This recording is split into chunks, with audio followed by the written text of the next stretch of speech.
দর্শক সবাইকে রেডিও চুয়াডাঙ্গার অফিসিয়াল ফেসবুক পেজে স্বাগত। আমরা এখন অবস্থান করছি চুয়াডাঙ্গা পৌরসভার ৮ নম্বর ওয়ার্ডের একটি অবহেলিত রাস্তায়।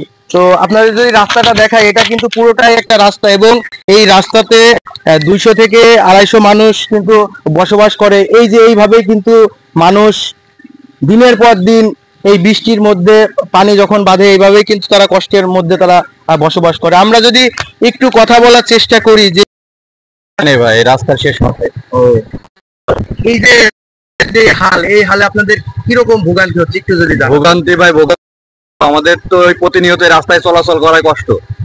বাসায় হাঁস মুরগি ছাগল কিছু রাখতে পারছি না, বাসায় পর্যন্ত পানি উঠে যাচ্ছে। বাসায় যা ছিল সব গ্রামে প্রভুর বাসায় রেখে আসছি। বাচ্চাদের বাসায় রাখা কষ্ট। আমাদের প্রতিনিয়ত রাত বেড়ে সকালবেলা এখান থেকে চলাফেরা কষ্ট হয়ে যায়। প্রতিদিন যাদের গাড়ি আছে, গাড়ি নিয়ে আমরা চলাফেরা করতে পারি না। আমার মুদি দোকানদার আছে, আমি রাত্রে ১২টা ১টার সময় বাসায় আসি। আমি এই রাত্রের সময় গাড়ি নিয়ে এখান থেকে যাইতে পারি না, প্রতিনিয়ত সমস্যা। আপনাদের এখন মূল দাবিটা কিরকম দাবি, যে আপনারা কি চান? এখানে আমাদের নিষ্কাশন ব্যবস্থার উন্নতি হোক নাকি সড়কের উন্নতি হোক, কোনটা চান দ্রুত? আমরা মূলত চাই আমাদের রাস্তাটার জন্য ভালো হয়, আমরা যেন রাস্তায় প্রতিনিয়ত সুন্দরভাবে চলাফেরা করতে পারি। আমাদের জন্য প্রতি বছরের বর্ষার সময় আমাদের জন্য এই রাস্তা নিয়ে ভোগান্তিতে না পড়তে হয়। আপনার নাম? আমার নাম নয়ন। দর্শক, আপনারা শুনছিলেন যে এখানের একজন স্থানীয় বাসিন্দার কথা। আমরা আরেকটু যদি একজন মহিলা চাচির কাছ থেকে যদি একটু শুনি। চাচি, আপনার বাসা কোন জায়গায়? বেলগাছি। আপনাদের এই যে রাস্তার যে বেহাল দশা, কি ধরনের কষ্ট হয় একটু যদি? বিরাট কষ্ট বেটা, বিরাট কষ্ট। আমরা কানা খোড়া মানুষ, আমরা নামতে পারি না, হাঁটতে পারি না, কিছু নাই, ঘরে বসে থাকি, ঘর মাপ সব ডুবে গিয়েছে বেটা। এখন সরকারের কাছে আপনারা কি চান, কি দাবি? আমাদের একটা দাবি আছে, রাস্তাটার দাবি শোনা, আর কোনো দাবি নাই শোনা। আপনার নাম? আমার নাম সাহার বানু। আচ্ছা, আমরা যদি আরেকজন বাসিন্দার কাছ থেকে, যারা স্থানীয় ভোগান্তির শিকার না হলেও কিন্তু তারা আশেপাশের থেকে তারা দেখছে, তাদের বাসা এই সড়কের আশপাশেই, তো তাদের কাছ থেকে একটু শুনতাম। ভাই, যদি একটু জানাতেন কি অবস্থা। এখন আমরা দেখতে পাই যে এই দিক থেকে যে সোজা জিনিসটা চলে গিয়েছে, আমরা দেখতে পাই এটা আসলে বিলের পাশেই, কিন্তু এটা বিলের অংশ নয়, এটা একটা রাস্তা। আমাদের এই রাস্তার ওই পাশে কিন্তু আমাদের ২০০ থেকে ২৫০ জন ব্যক্তি বসবাস করে এবং এদিক থেকে যাওয়ার পথে আপনারা দেখতে পাচ্ছেন যে কোনোভাবেই একজন স্বাভাবিক সুস্থ মানুষ এদিক থেকে হেঁটে যাওয়ার মতো কিন্তু কোনো অবস্থা নেই।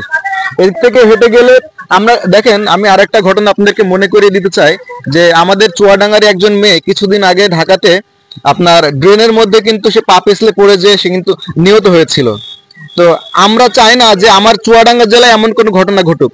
আমরা এই রাস্তার পাশেই দেখতে পাই এখানে কিন্তু অনেক গভীর একটা বিল আছে। এখন আমাদের তো জীবন নির্বাহীর জন্য আমাদেরকে রাতে দিনে সবসময় চলাফেরা করতে হয়।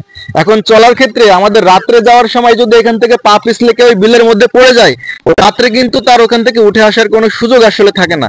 সেই জন্য যত দ্রুত সম্ভব, আমরা দেখতে পেয়েছি এই রাস্তাটা কিন্তু এভাবে প্রায় ২৫-৩০ বছর এই রাস্তাটা এইভাবে রয়েছে। কোনো সরকারি কিন্তু এই রাস্তাটার কোনো উন্নয়ন আজ পর্যন্ত ঘটায়নি।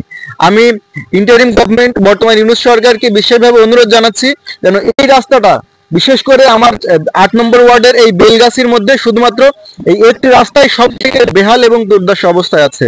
আমি বিশেষভাবে অনুরোধ জানাই খুব দ্রুতই যেন আমাদের এই রাস্তাটার সংরক্ষণ মেরামত করা হয় নতুন করে। এদিক থেকে যেভাবে হোক আমাদের মোটামুটি যাতায়াতের জন্য একটা যেন ভালো ব্যবস্থা করে দেওয়া যায়, যাতে আমরা এই পানির থেকে অন্তত একটু কষ্ট থেকে নিরসন হয় আমাদের এই সকল এলাকার মানুষদের। ধন্যবাদ।